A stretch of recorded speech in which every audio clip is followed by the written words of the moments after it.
I'm going to talk about 3 different Web 2.0 tools. 2 of them are web-based, Edmodo and Communities of Practice, and one of them is a mobile app, Twitter. The first one I'm going to talk about is Edmodo. I absolutely love Edmodo. Really great for keeping track of classes and assignments, but I really love it for introducing students to a platform that's really similar to what they're going to use in a post-secondary setting as far as receiving information and assignments from their professors and then having to post that information onto an online platform. Great for teaching digital citizenship in an environment that a teacher can control, and showing them how to use social media responsibly. Easy to use mobile app, which is great for when you don't necessarily have access to your computer. Also, creating groups inside the classes so students can work on projects together is a wonderful collaboration tool. So if they didn't finish it in class, they weren't able to get together after or before school to do it, they can do it all through Edmodo. A couple of downsides: takes a bit of time to set up, just getting your educator account set up, getting all of your classes imported, making sure you have all the correct codes for the classes, and then getting all the students signed up. Once you get all that done, great tool to use. Do have to make sure you monitor the page though initially because it looks really similar to Facebook and students like to use it like Facebook initially. But as long as you make sure your expectations are clear and you monitor the site where you can edit and delete students' posts, they get the hang of it pretty quickly. Students forgetting login information just like everyone else with all their passwords to remember. They do tend to forget it, but teachers can access it on their page and reset students' passwords for them. How I use it in my classroom is to post assignments and have students submit their assignments online, collaboration on projects like with the small groups, post class notes and information, really great for when students are absent, and then assessments and surveys, so giving students tests and quizzes online or even asking them questions just to see what's going on. Here is the Edmodo site. This is one of my pages for my Ag Mechanics class. So you can see I have kind of my news feed down the middle where I'll put assignments, tests, or quizzes. So there's a web quest that the students did the other day right at the top. Their current events assignment that they were able to do and submit here through Edmodo.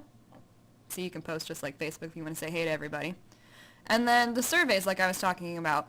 So I wanted to know how many of my juniors and seniors in that class were interested in pursuing a career in agriculture when they graduated from high school, and I was able to see those results right away. Now there's a ton of stuff you can do on Edmodo, and I don't have time to cover it all right now, but in general that's how the site works and some of the things that you can do with it. Communities of Practice is my next tool. Usually more for ag educators, but any educator is more than welcome to use it. It's a great way to find new teaching practices and ask for help from other educators in your field. Great way to communicate with educators from all over the U.S. so you're not limited just to educators in your state. And a fun way to collaborate and test out your new ideas by submitting them and see what other ag educators have to say once they try them out. Downside is that it's difficult to navigate and search what you're looking for initially unless you're really creative with your wording. Students don't usually use it, but they are able to, and it doesn't have a mobile app, which makes it a little less convenient for when you're on the go. I like to use it to post lessons for other educators, search for lesson ideas and research ideas. Students who are interested in ag ed can use it to interact with other educators to explore the career, and students can also research lessons for class projects on the site. This is an example page for Communities of Practice. So I went ahead and searched Ag 1 lessons in the search bar at the top of the screen. And eventually, if I were to scroll through, I would find Ag 1 lessons. Like I said, it's a little difficult to navigate because it has anything with lesson or ag or 1 in it pop up. But I do love the site, once I get a little more specific, to find what I want and use it in my classroom. My final Web 2.0 tool is a mobile app for Twitter. I love it. Quick form of communication, really easy to post, easy to use, and easy to monitor, which I really appreciate. Little difficult to gain followers initially if you don't already have a Twitter account or friends to share with or people to like you. Used more for organizations than for people, this can really go either way as far as advantage or disadvantage. It needs to be monitored when used in an educational setting just to make sure everything is appropriate. How I use it to post class and FFA updates, use it to search hashtags to add to class discussions or ask questions, post class lesson information using hashtags to educate and advocate for ag, like hashtag AgEd, just to see what happens, and follow organizations to use for our current events assignments.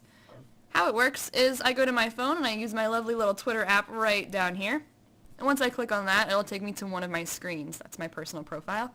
And through my personal profile, I can go and I can click on accounts. And once I do that, it'll give me some options because I can monitor it straight from my account. So I'll go ahead and click on Marion County FFA.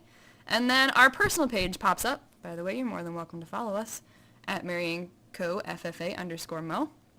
And then I can post different activities on there and follow different FFA chapters.